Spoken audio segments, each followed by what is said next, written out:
마태복음 제13강 소금과 빛으로 사는 길.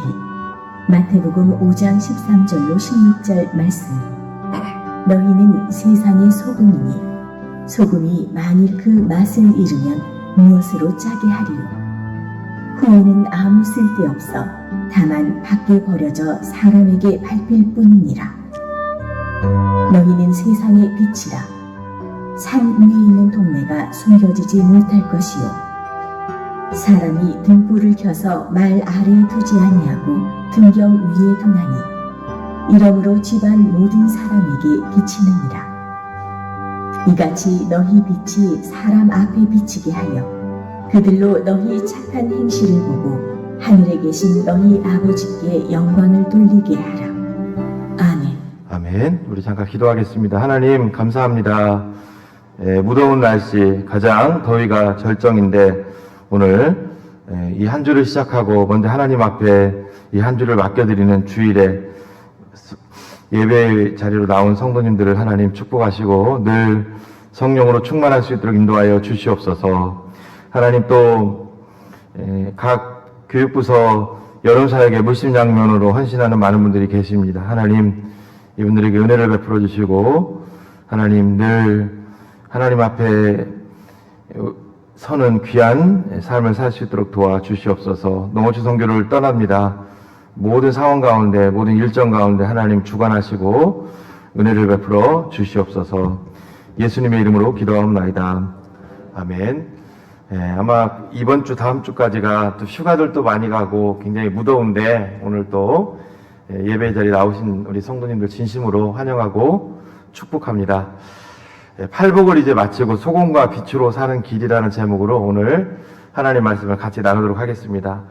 저희들이 이번에 경상북도 안동으로 농어촌 선교를 가는데 국내에서 제법 큰 교회를 목회하신 목사님께서 이 젊으셨을 때 경북 안동 지역에서 목회를 하신 적이 있습니다.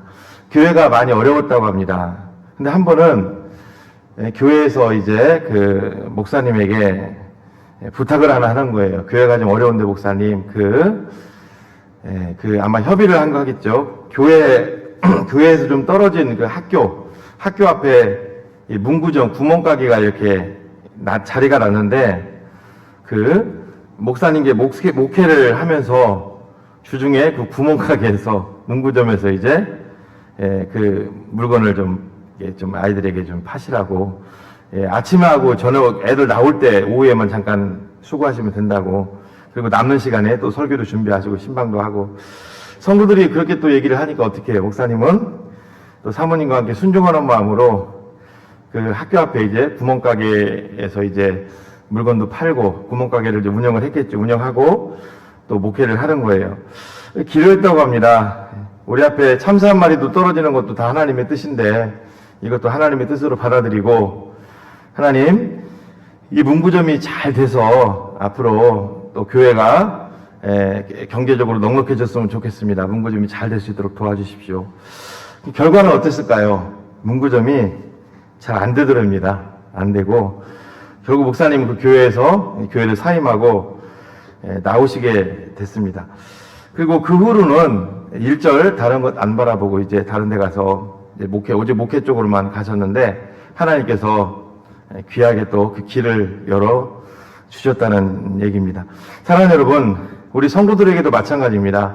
아무리 어렵고 힘들어도 우리들이 가야 될 길이 있다는 거예요. 이 세상에는 세상 사람들의 길이 있고 우리 성도들의 길이 있습니다. 우리는 가서는 안 될 곳을 가서도 안 되고 또 먹어서는 안 될 것들 함부로 먹어서도 안 되고 또 해서는 안 될 거 이런 것들을 늘 주의하시기 바랍니다. 오늘 본문은 예수님이 우리 성도들이 이 땅을 살아가면서 우리가 어떤 삶을 살아가야 되는가, 우리가 누구인가 이거에 대해서 자세히 알려주시는 귀한 본문입니다. 오늘 본문이 주는 교훈을 한번 보도록 하겠습니다.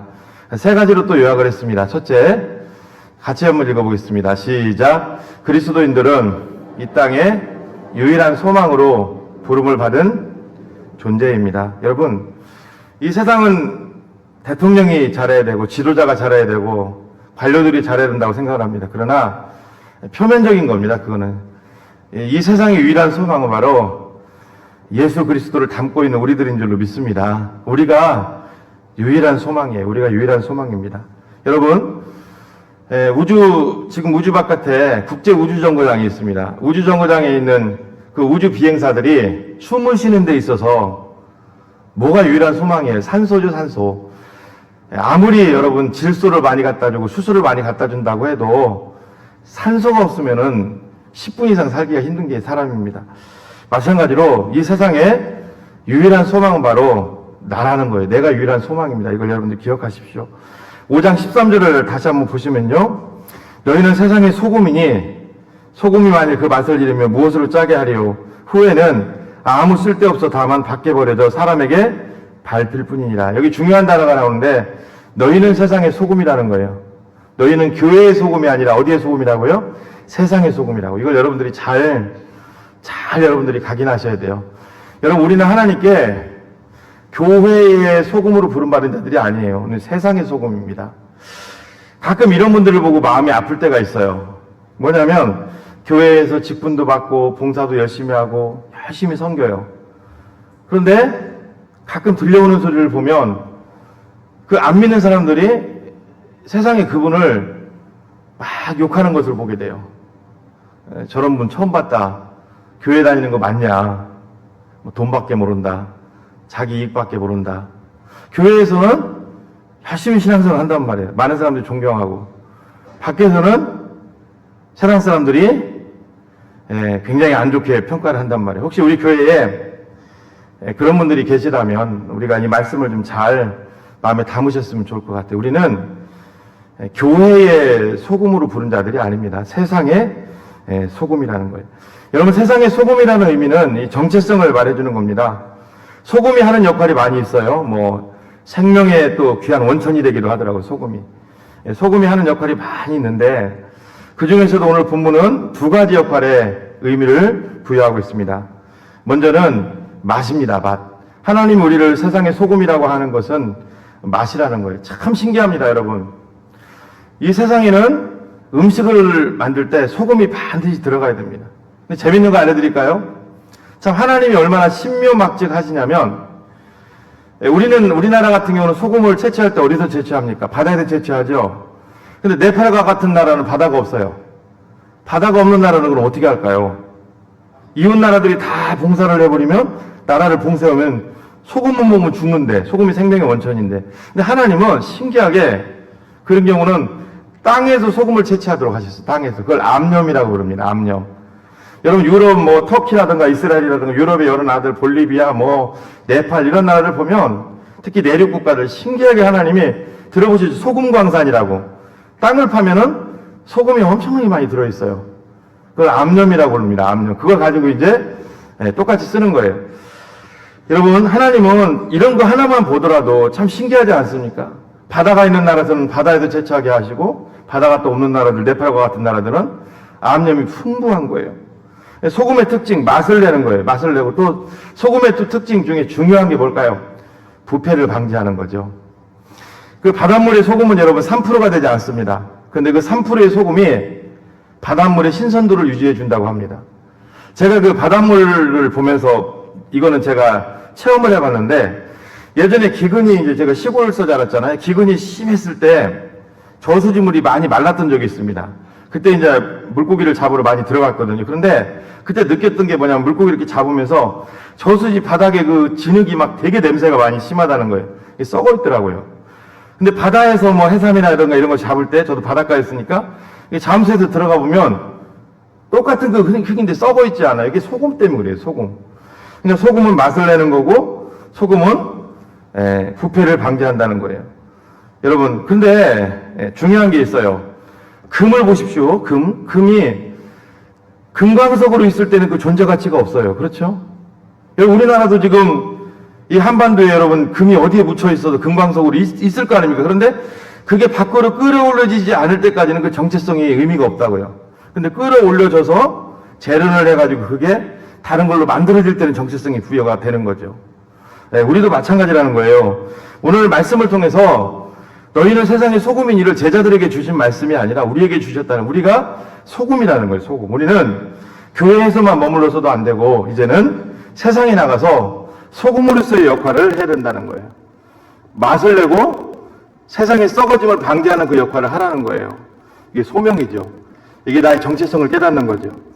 그래서 스위스의 철학자 칼 힐트라는 분이 있는데 이 사람이 책을 하나 썼어요. 잠 못 이루는 밤을 위하여. 잠 못 이루는 밤을 위하여. 근데 이 책에서 이 사람이 어떤 내용을 남겼냐면 이런 내용을 남겼습니다. 인생에서 가장 행복한 날이 있다. 그 행복한 날은 나에게 주어진 사명을 발견한 날이다. 이게 얼마나 귀한 문구입니까? 나에게 주어진 사명을 발견하면 잠 못 이루는 밤을 맞이하게 된다는 거예요. 사랑하는 여러분, 여러분에게 있어서 가장 소중한 날들이 언제 있었어요? 결혼했을 때, 사랑하는 사람을 만났을 때, 뭐 좋은 학교, 내가 원하는 학교에 갔을 때, 자녀가 잘 됐을 때, 뭔가 큰 일을 이루었을 때, 집을 장만했을 때. 근데 진짜 우리 그리스도인들에게 소중한 날은 바로 내가 누군지, 나 자신에게 주어진 하나님의 사명을 깨닫는 날이 되시기를 주님의 이름으로 축복합니다. 다시 본문으로 돌아갑니다. 우리는 세상의 소금으로 부름을 받은 존재들이라는 거예요. 세상의 소금으로 부름을 받은 존재들은 어떤 삶을 살아야 될까요? 디모데전서 6장 12절을 보면은요, 이렇게 얘기를 합니다. 바울이 믿음의 선한 싸움을 싸우라. 영생을 취하라.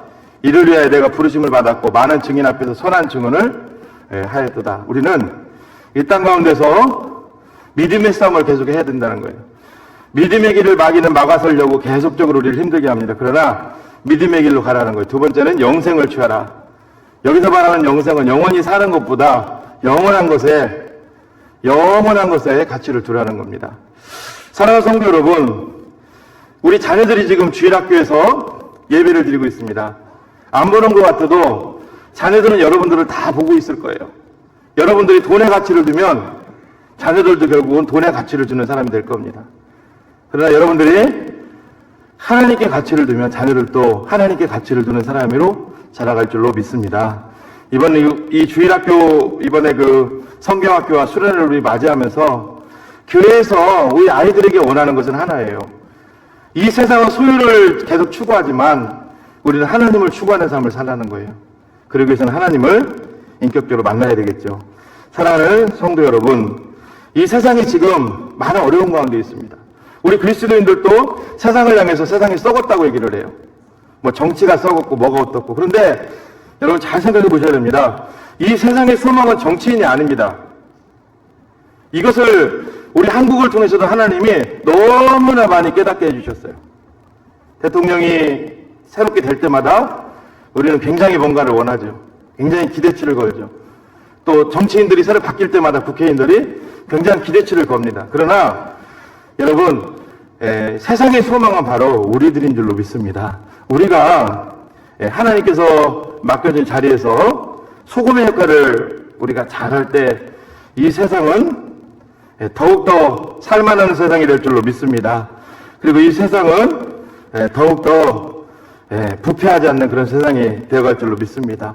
지금 세상이 자꾸 부패했다 그러면 3%의 바닷물은 3%의 소금은 바닷물을 썩지 않게 하는데 지금 우리나라 여러분 기독교 인구가 몇 프로예요? 우리들이 지금 소금의 역할을 제대로 하지 않는다는 사실을 다시 한번 생각하시고 나부터 소금의 역할을 해야 될 줄로 믿습니다. 우리 그리스도인들이 여러분 소금의 역할을 하지 않으면 그럼 어떻게 되는가? 우리 예수님이 13절에서 잘 말씀해 주셨어요. 뭐라고 하셨어요?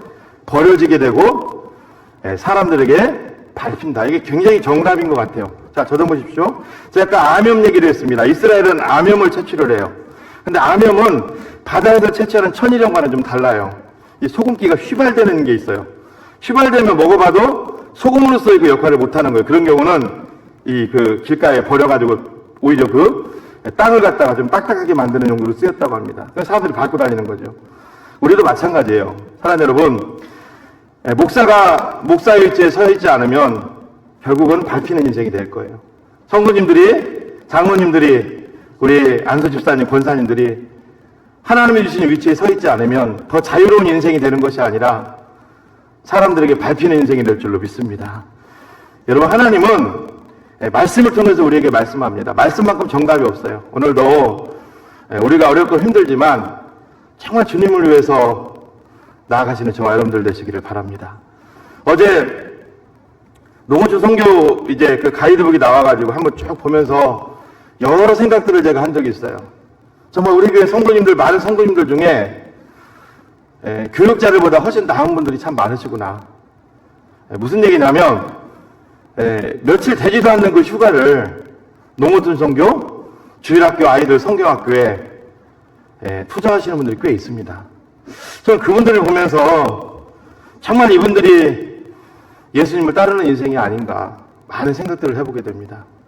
제가 아는 어떤 그 큰 기업에 다니는 지금 아마 장모님이 되셨는지 모르겠습니다만 안수 집사님은 항상 자기가 맡고 있는 고등부에 보통 월화수 목금토 이렇게 가잖아요. 그 성경학교 그 순례 일정을 먼저 뽑았어요. 이유가 뭔 줄 아세요? 자기 휴가를 거기다가 맡기려고 항상 매년 그랬어요. 여러분 그렇습니다. 우리가 휴가도 버리고 뭐 농어촌 선교를 가고 휴가도 버리고 뭐 수련회에 뭐 우리가 올인하고 그러라는 뜻이 아니라 정말 우리의 지금 위치에 우리 하나님께서 우리에게 귀한 지금 이 위치를 주셨잖아요. 영혼을 살리고 천국을 소유한 이 위치에 우리를 주셨습니다. 그러면 다시 한번 이런 말씀을 보면서 짧은 인생 아닙니까? 언제까지 우리가 하나님 일을 할지는 아무도 알 수 없습니다. 그 인생 동안 세상의 소금으로 우리가 살아가야 된다는 거예요. 그리고 이 세상의 유일한 소망은 멀리도 찾을 게 없습니다. 너가 아닙니다. 납니다, 다. 여러분, 내가 바뀌면 우리 가정이 바뀌어요. 할렐루야. 좋은 목원들이 들어와가지고 목장이 좋은 목장이 되는 게 아닙니다. 그 목자가 바뀌면 그 목장이 좋은 목장이 되는 거예요. 교회도 마찬가지입니다. 성도들 한 분 한 분이 하나님 앞에서 제 위치를 감당할 때 귀한 교회가 될 줄로 믿습니다. 유일한 소망은 바로 우리라는 거예요. 여러분, 코로나19로 지난 3년 동안 전 세계가 많은 어려움을 겪었습니다. 그런데 이 병에 견주면 코로나는 뭐 양반이더라고요. 그냥 코로나는 그 영향력이 애기더라고요. 어떤 병이냐면 다 아실 겁니다. 마마, 천연두예요. 천연두는 여러분, 이 지구상에 약 3억 명의 사람을 죽였다고, 3억 명 이상. 기원전 BC 1157년 이집트 파라오의 피라미드에서 발견된 문헌에 보면 천연두가 나올 정도로 굉장히 오래된 질병입니다. 그 오랜 시간 동안 천연두를 못 고쳤어요. 천연두가 돌면 다 죽어야 돼요. 여러분, 우리나라도 조선 후기 때 천연두가 돌아가지고 많은 사람이 죽었어요. 여러분, 유럽의 백인들이 이 아메리카 대륙을 발견했을 때 그 아메리카 대륙에서는 어마어마한 사람들이 살고 있었어요. 그렇죠? 인디언들이. 그런데 그들이 뭐 스페인 사람이라든가 뭐 영국 사람들하고 싸워갖고 그들이 죽은 게 아니라 그 아메리카 인디언들을 엄청나게 많이 죽게 만든 그 장본인도 바로 천연두입니다. 유럽에도 여러분 뭐 우리가 흑사병이라고 하죠. 패스트 못지않게 엄청나게 많은 사람들을 죽게 만든 게 천연두예요. 근데 천연두의 유일한 소망이 있어요. 그것을 발견한 사람이 우리 다 아시겠지만 에드워드 제너라고 하는 영국 사람이에요. 천연두가 그냥 막 유럽에 창고를 하는데 신기하게 소 젖을 짜는 여인들은 안 걸리는 거예요. 왜 그런가 하고 역추적을 해봤더니 이 소에도 피부병이 생기는데 그게 우두라는 피부병인데 소 젖을 짜는 사람들은 소에 걸린 그 우두라는 피부병이 걸린 거예요. 그런데 그 병은 굉장히 경미하답니다. 우두라는 피부병이 딱 앓고 나면 천연두가 아무리 우리에게 들어와도 이게 우리가 아무 그 저항력이 생겨서 천연두를 걸리지가 않는 거예요. 그래서 우두균을 갖다가 접종을 하잖아요, 사람들에게. 그러면 천연두로부터 해방돼서 천연두가 이제 완전히 사라진 거잖아요. 근데 천연두의 유일한 소망은 뭐예요? 우두균이죠, 우두죠. 오늘 이 세상의 유일한 소망은 바로 이 세상에 있는 정치인들이 아니라 바로 우리라는 거예요. 우리가 유일한 소망이라는 걸 깨달으시고 우리 가정, 직장, 공동체, 교회 어디를 가든지 우리 자신이 소금의 역할을 잘 감당하시는 저와 여러분들 되시기를 주님의 이름으로 축복합니다. 두 번째, 같이 한번 읽어볼까요? 시작. 그리스도인들은 하나님이 세워주신 각자의 위치에 서 있어야 합니다. 이제 우리가 이 세상의 유일한 소망이라는 것을 우리가 발견했어요. 그럼 우리는 어떻게 되는가? 하나님이 우리에게 주신 각자의 위치가 있어요. 목사는 목사로서 여러분들에게도 그 위치에 우리가 늘 서 있어야 된다는 겁니다. 자, 마태복음 5장 14절로 15절도 같이 한번 읽어보겠습니다. 시작. 너희는 세상의 빛이라. 산 위에 있는 동네가 숨겨지지 못할 것이요 사람이 등불을 켜서 말 아래에 두지 아니하고 등경 위에 두나니 이러므로 집안 모든 사람에게 비추니라. 여러분, 이번에는 예수님이 제자들에게 또 오늘 우리에게 세상의 빛이라고 했습니다. 빛의 특징이 뭐예요, 여러분? 빛의 특징은 빛이 오면 어둠이 떠나간다는 거예요. 예수님은 내가 세상의 빛이라고 그랬습니다. 우리 속에 빛 대신 예수님이 들어오셨어요. 우리 가운데 어둠이 떠나갔어요. 우리 속에 예수님이 계십니다. 우리는 빛을 보지 못한 어둠에 쌓여있는 이 세상 가운데 우리 속에 있는 예수 그리스도의 빛을 비춰야 될 사람들이라는 거예요. 여러분, 예수 그리스도의 빛을 비추게 되면 어떤 일이 일어나요? 예수님이 그렇게 말씀하셨습니다. 산 위에 있는 동네가 숨겨지지 못할 것이다. 이게 이제 이스라엘의 정서로 보면 알 수 있어요. 제가 이스라엘 가보니까 우리나라하고 다르더라고요. 동네가 저렇게 산 위에 있어요. 아마 우리나라는 여러분 돈 주고 저 산 위에다가 집을 짓고 올라다니라고 안 할 것 같아요. 근데 이스라엘은 이른 비 늦은 비가 갑자기 막 예기치 않게 오다 보면 산 밑에다가 집을 잘못 지으면 막 그냥 휩쓸러 갑니다. 왜 또 저기다 지었을까요? 대적들로 전쟁 시에 굉장히 용이하겠죠. 아무리 위에 있으면. 이스라엘 가보니까 어떤 데는 막 산 전체가 마을이기도 해요. 여러분, 예루살렘도 그 산에 높은 지대에 이렇게 있는 마을입니다. 우리하고 좀 달라요. 근데 저 산 위에 있는 동네는 밤에 보면 어떨까요? 어둠이 쫙 깔린 밤에 보면 산 같아요. 그냥 산이에요. 산으로 보여요. 근데 아침에 태양빛이 딱 뜨게 되면 동네가 싹 생겨납니다. 이 산 위에 있는 동네가 숨겨지지 못한다는 말은 우리 그리스도인들이 이 땅에서 각자 우리 안에는 예수 그리스도의 빛을 비추게 되면은 어둠 가운데 있는 사람들이 더 이상 숨지 못하고 그 어둠이 제기되고 하나님께 나올 수 있다는 거예요. 우리 자신도 마찬가지고. 그렇습니다. 사랑하는 여러분, 그리스도인들은 여러분 숨는 자들이 아니에요. 각자의 위치에 서서 빛을 비추는 자들인 줄로 믿습니다. 오늘날 대형 교회들을 많이 찾아다니는 분들 중에 그런 얘기를 우스갯소리도 하더라고요. 대형 교회 가면 목사님 숨기 좋다고.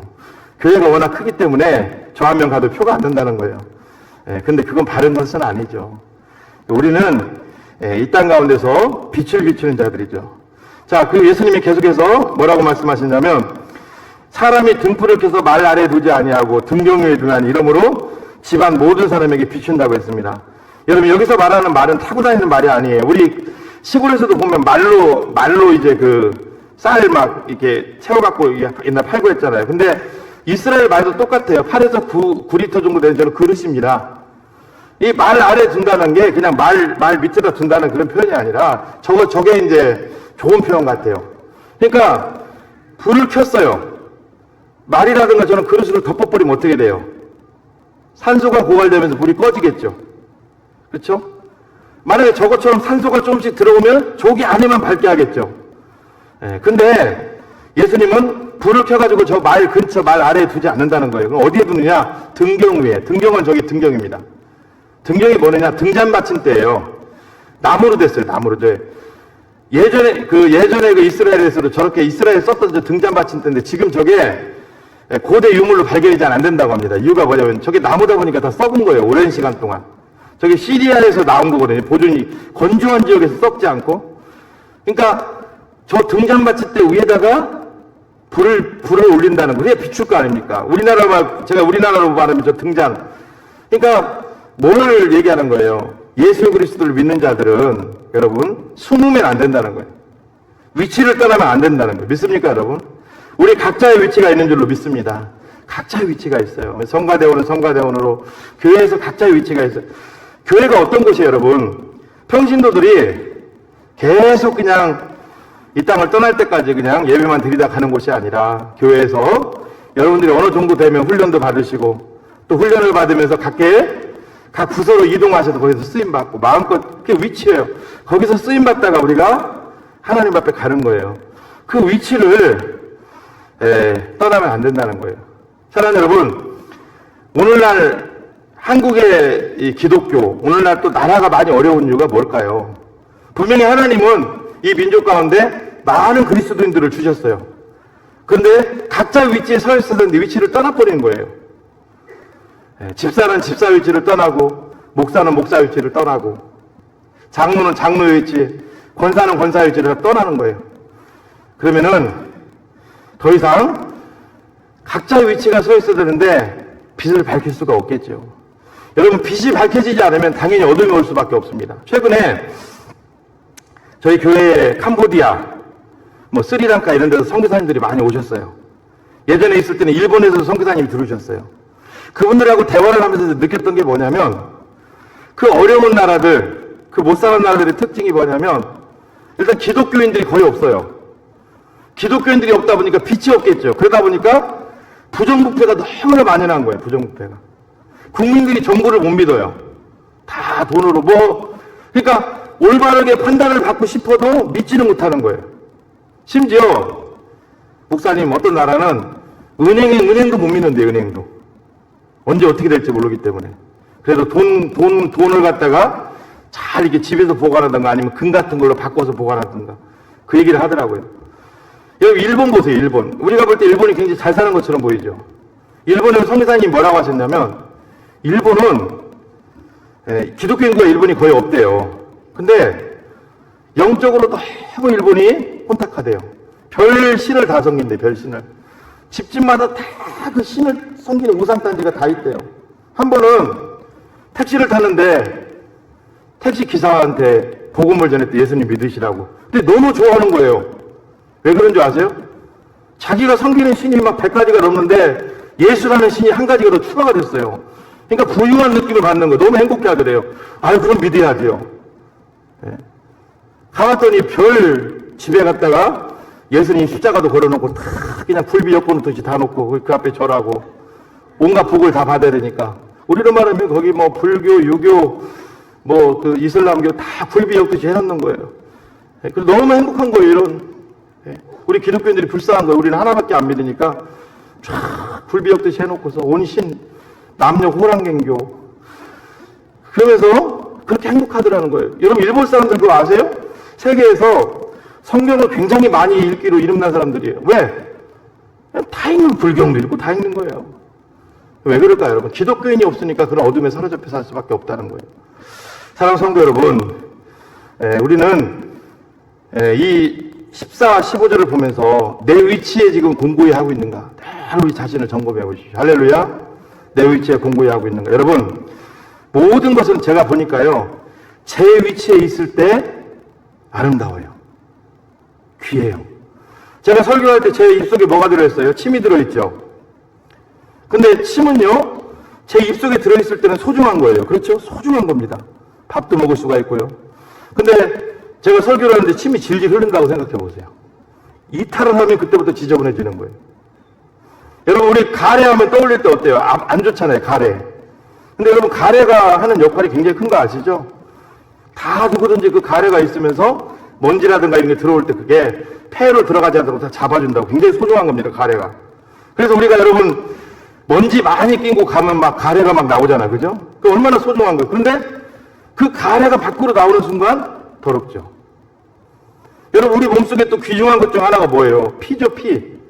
심장에서 피를 갖다가 동맥으로 보내죠, 맑은 피를. 그럼 그 피가 몸을 다 돌면서 이제 약간 검게 변하죠. 그럼 정맥을 타고 다시 들어오면서 계속 순환되잖아요. 그런데 그 피가 혈관을 넘어서 밖으로 나오게 되면은 끔찍하죠. 여러분, 사람 몸에 있는, 뱃속에 있는 인체의 그 장기들, 얼마나 하나님이 과학적이고 기가 막히고 신비막지게 창조하셨습니까? 너무 아름답게 하셨어요. 그렇죠? 근데 사고로 이게 밖으로 터져나오면은, 그걸 봤다 그러면 평생 가겠죠. 모든 건 여러분, 위치를 벗어나면은 그 순간, 벗어나는 순간 그 더 이상 추하게 되는 거고 소중함이 깨지게 되는 거예요. 우리도 마찬가지입니다. 항상 여러분 꼭 잊지 마십시오. 위치를 늘 소중히 하시기 바랍니다. 여러분, 우리나라 보면은 이 기독교 대전에서 세운 많은 대학들이 있어요. 서울로 말하면 연세대학교도 미션스쿨, 그리고 신학과도 있습니다. 숭실대, 이렇게 대학들이 지방에도 많이 있습니다. 기독교 재단에서 세운 유명한 한 대학에서 총장님을 선출하게 됐어요. 후보가 이제 3분이 나왔어요. 다 교수님들이죠. 그 재단 이사들 앞에서 이제 정견 발표를 하게 됐는데, 저마다 자신들이 갖고 있던, 내가 이 대학의 총장이 되면은 어떻게 이 대학을 끌고 가겠습니다, 막 이렇게 발표를 하는데, 한 총장 후보는 이런 얘기를 했답니다. 존경하는 이사님, 저는 수십 년을 이 대학의 교수로 재직을 하면서 지금까지 저는 예수님을 믿는 사람으로 3일 밤 예배, 수요 예배를 한 번도 결석해 본 적이 없습니다. 장래가 수연해졌어요. 여러분, 기독교 대학의 정체성이 뭔데요? 학문이에요? 학문 이전보다 있는 게 있잖아요. 신앙으로 이들을 먼저 키우고 신앙 안에 바른 진리를 세워가지고 하나님을 믿는 일꾼들을 양성하겠다는 그런 놀라운, 그런 귀한 그 교회, 그 대학의 정체성이 있잖아요. 얼마나 이게 귀한 겁니까? 여러분, 우리 교회들 대학교 교수님들이 아마 계실 수도 계실 거예요. 교수님들 얼마나 바빠요. 그렇죠? 정말 바쁘죠. 저도 이게 논문 같은 거 쓸 때 지도 교수님들 만나보면 교수님들은 그 논문 실적이 없으면 도태되기 때문에 밤낮이 없잖아요. 그럼 그 와중에 수십 년 대학교 교수로 있으면서 수요예배를 안 빠졌다? 퇴근하고 여러분 수요예배 드렸을까요? 그건 아니죠. 하던 일을 멈추고 와서 수요예배 드리고 다시 갔겠죠. 잠을 줄였겠죠. 사랑하는 여러분, 오늘 우리들도 마찬가지입니다. 하나님은 우리를 이 땅에 그리스도인이라는 귀한 정체성, 이 직분을 우리에게 주셨습니다. 할렐루야. 그리고 너희는 세상의 소금이라고 했습니다. 교회가 아니에요. 너희는 세상의 빛이라고 했습니다. 여러분, 이 땅을 사는 동안 우리가 가는 길이 어렵고 힘들더라도 하나님이 주신 이 귀한 직분의 자리를 끝까지 인내하며 감수하시는 저와 여러분들이 되시기를 주님의 이름으로 축원합니다. 마지막 세 번째입니다. 우리 같이 한번 읽어볼까요? 세 번째. 시작. 그리스도인들은 빛의 전달자의 사명을 계속 감당해야 한다는 거예요. 우리 16절 읽어봅니다. 시작. 이같이 너희 빛이 사람 앞에 비치게 하여 그들로 너희 착한 행실을 보고 하늘에 계신 너희 아버지께 영광을 돌리게 하라. 여러분, 우리가 빛이라고 했으니까 내 빛이 아닙니다. 너희 빛입니다. 너희 빛. 그러면 이게 원어적으로 보면 여러분, 내게서 나오는 빛이야. 내 속의 빛을 우리는 받아서 반사하는 사람들이에요. 그럼 우리 속에 빛 대신 누가 있는 거예요? 바로 예수 그리스도가 계시는 줄로 믿습니다.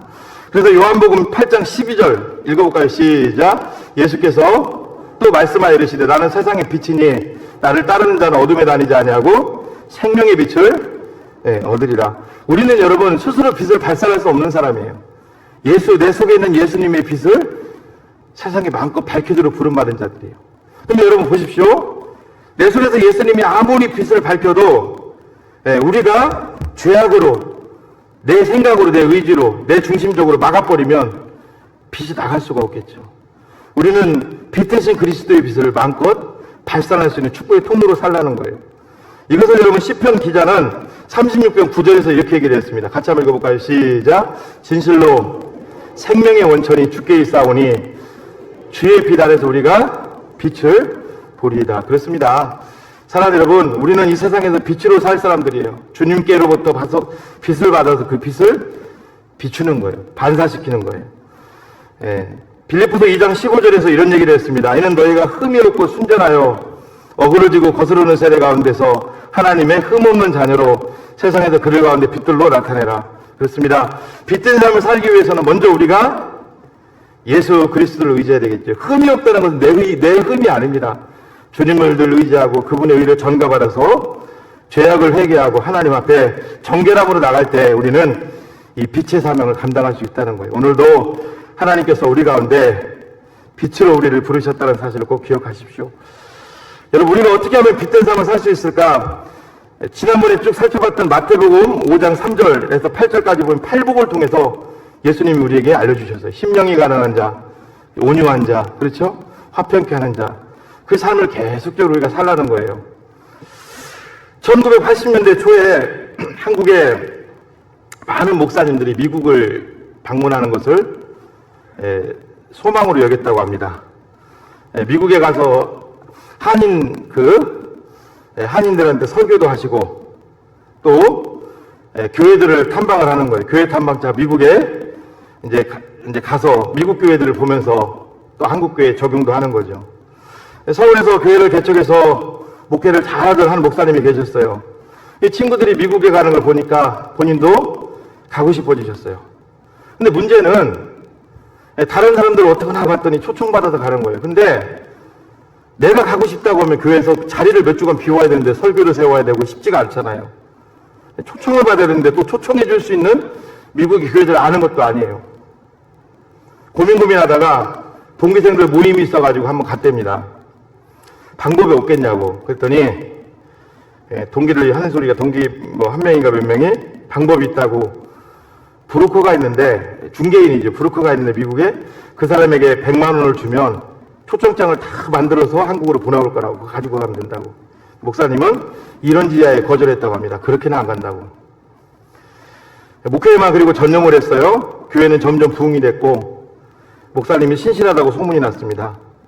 근데 어느 날 이름도 알지 못하는 분을 통해서 이제 미국에서 연락이 왔어요. 목사님 소식 들었습니다. 저희 한인교회 측에서 목사님을 모시기 위해서 4년 동안 기도하고 준비했습니다. 목사님, 저희가 미국에 오시면 모든 걸 다 되겠습니다. 심지어 목사님이 한국에서 자리에 공석이 생길 거 아니에요. 누구 불러야 되잖아. 그 간사비까지 다 보내드리겠습니다. 미국에 오셔서 한인교회들에게 마음껏 설교하시고 마음껏 탐방하시고 그리고 저희가 다 이렇게 할 테니까 오시라고. 여러분, 이게 하나님이 원하는 이 땅 가운데서 선한 삶을 사는 방법인 줄로 믿습니다. 어떠한 삶의 상황이 오더라도 우리는 마지막 천국 갈 때까지 이 길을 가시고 이 길을 붙들어야 될 줄로 믿습니다. 제가 이제 이사를 2월 달에 왔잖아요. 중요한 게 하나 있었어요. 제 가정에 반드시 필요한 중요한 게 있는데 이게 서류인데 아무리 찾아도 없는 거예요. 목양실도 몇 번씩이나 찾아보고 그리고 아내랑 같이 저희 집에 또 다 뒤져봐 찾아봐도 그렇게 찾아도 그게 없는 거예요. 그래서 분명히 집에 있어요. 뭐 설마 이사짐 센터 직원이 그거를 분실했다든가 가져갔을 리는 없고 분명히 있어요. 아무리 찾아도 없는 거예요. 아내한테 제가 그랬다고. 월요일도 우리 좀 쉴 때 내가 이자듯이 찾아야 되겠다. 그리고 계획을 잡아놓고 달력이라도 딱 잡아놓고 있었는데 어느 날 자리를 딱 앉았는데 제가 야 권종민 너 뭐 하는 거야? 그런 생각이 들더라고. 예전에 제가 그래서 어떻게 보면 여기까지도 왔는데 작은 것까지도 제 장점이면 장점인데 하나님께 맡기는 습성이 있었거든요. 작은 것까지도. 그래서 내가 지금 뭐 하고 있는 거지? 그러면서 그냥 목양실에 앉아가지고 기도했습니다. 하나님, 솔직히 기도했어요. 내가 지금 이걸 찾기를 원하는데 아무리 찾아도 없습니다. 하나님, 이걸 좀 찾을 수 있도록 나를 좀 도와주세요. 기도가 딱 끝나고 앉아있는데 제 눈에 시커먼 명함철이 목양실에 딱 꽂아있는 게 보여요. 3권이. 하나님이 어떤 마음을 주셨냐면 마음에 명함철을 가서 들춰보고 싶더라고요. 명함철에 그런 걸 사실 상식적으로 누가 넣어놓습니까? 들쳤는데 거기에 그게 들어있는 거예요. 근데 웃을 일이 아니라 그런 것들을 많이 체험을 했습니다. 여러분, 제가요 목회자로 여기 서 있는 이유도 잘나서 똑똑해서 그런 게 아니라 저는 이 말씀을 100% 저한테 적용합니다. 하나님 앞에서. 어떤 말씀이냐면 고린도전서 여러분들 중에서 그런 분들이 있기를 바랍니다. 1장 26절이에요. 형제들아 너희를 부르심을 보라. 육체를 따라 지혜로운 자가 많지 아니하며 능한 자가 많지 아니하며 문벌 좋은 자가 많지 아니하도다. 그러나 하나님께서 세상에 미련한 것들을 택하사 지혜 있는 자들을 부끄럽게 하시고 세상에 약한 것들을 택하사 강한 것들을 부끄럽게 하려 하시며 하나님께서 세상에 천한 것들과 멸시받는 것들과 없는 것들을 택하사 있는 것들을 패하게 하시나니 이는 아무 육체로 하나님 앞에 자랑하지 못하게 하라 하십니다. 제가 여러분 앞에 이 설교를 지금 하고 있는 것은요, 잘난 것은 정말 없습니다. 저는 그 제 진심이에요. 어떻게 보면 너무 부족하고 약하기 때문에 이 성경이 든 정답을 생각합니다. 하나님이 이걸 통해서 이 말씀을 이루시기 위해서 사용하시는 것은 아닌가. 이 말씀을 저는 깨닫고 나서 정말 작은 것까지도 하나님 앞에 맡겨야 되겠다는 그런 일념으로 늘 살고 있어요. 근데 어느 순간에 그걸 망각해버리는 거예요. 여러분, 기독교가 뭔데요? 신앙이 뭔데요? 그런 체험을 통해서 하나님을 딱 만나게 되니까, 하나님의 인도를 받게 되니까 이게 다 그냥 내 삶이 흔들흔들해버리는 거예요. 내가 지금 어떤 삶을 살고 있는 거지? 어떻게 살고 있는 건데, 내가? 정말 하나님 의지하는 게 최고인데. 여러분, 하루하루 주님과의 교통, 하나님을 만나시는데 여러분들의 인생을 거시는 저와 여러분들 되시길 바랍니다. 그렇지 않으면요, 그냥 종교활동하다 가시는 거예요. 작은 것까지도 하나님께 맡기십시오. 예전에 제가 또 뭔가 또 중요한 걸 하나 잊어버린 적이 있어요. 아무리 찾아도 없는 거예요. 아무리 찾아도. 저도 참 희한합니다. 미리 좀 하나님께 기도 좀 하지. 또 마지막 딱 궁지까지 가면 그때 또 하나님을 찾게 되더라고요. 하나님 좀 알려주세요. 운전하고 가는데 자동차 깔판 있죠, 밑에. 그거를 떠들어 보라는 마음을 주시더라고요. 떠들었는데 그게 밑에 있을 줄 누가 알았어요. 그런 체험들을 참 많이, 제가 얘기하는 것들을 체험해 보신 분들은 공감하실 줄로 믿습니다. 체험해 보신 분들 아멘. 있다니까요. 빈말이 아니라 있죠. 할렐루야. 이게 하나님의 살아계심이에요. 체험해 보신 분들은 진짜 아멘입니다.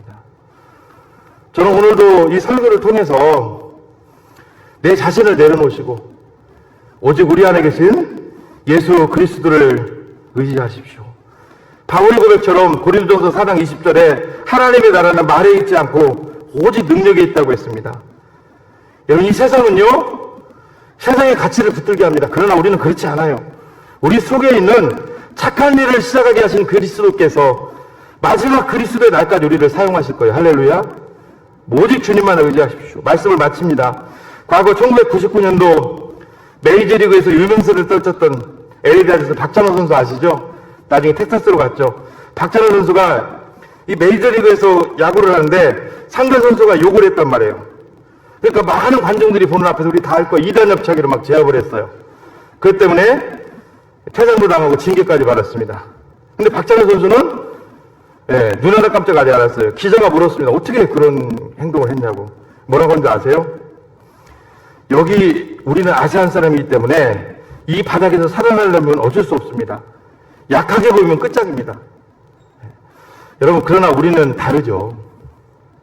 우리는 약하지만 우리에게는 핵무기보다 더 강한 그리스도가 계시는 줄로 믿습니다. 마지막 기독교의 놀라운 원리 하나 설명해 드리고 마무리할게요. 기독교의 놀라운 원리는 약할 때 강함 주시는 거예요. 약할 때 강함 주시는 거예요. 약할 때 강함 주시는 거예요. 아브라함도 가장 약할 때 하나님은 강함을 주시고 그를 사용하셨어요. 믿습니까? 오늘도 약할 때 강함 주시는 그 주님을 의지하시는 저와 여러분들 되시기를 주님의 이름으로 축복합니다. 하나님 감사합니다. 소금으로 빛으로 부름을 받았습니다. 너희 속에 착한 일을 시작하신 이가 예수의 날까지 우리를 통해서 이루실 것입니다. 하나님, 주눅들지 말게 도와주시고 약할 때 강함 되시는 주님을 붙들 수 있도록 인도하여 주시옵소서. 예수님의 이름으로 기도하옵나이다. 아멘.